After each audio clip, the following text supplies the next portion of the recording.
Hello. Hey, what's going on? So Mikel and I are going to play around with some numbers and we're going to show you guys something pretty cool.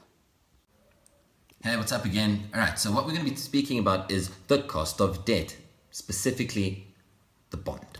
Now, your listing price of your house is 800,000 Rand. Which ultimately means that is the purchasing price of the house. Okay.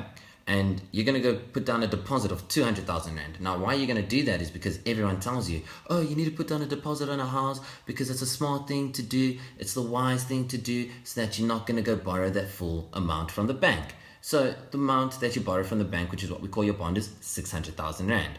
You're going to get that for 240 months. Which equals to 20 years. Okay.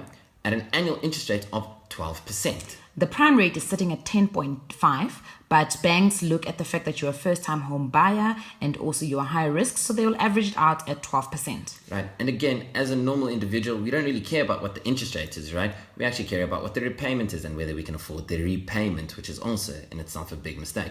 So we're going to look at it at 6.6 thousand Rand, right? And you say to yourself, you know, I can afford that. But now let's actually put it all together, guys. 12%, 600,000 Rand. You actually pay back a whopping 1.58 million Rand. After 20 years on the 600,000 Rand that you have borrowed from the bank. Now, you actually have to add back that 200,000 Rand deposit. Why?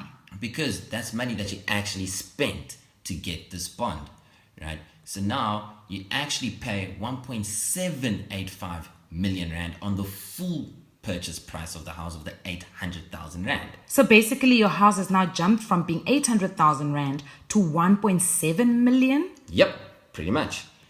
Now, that 985,000 Rand is what we call interest, and that's a lost opportunity, guys.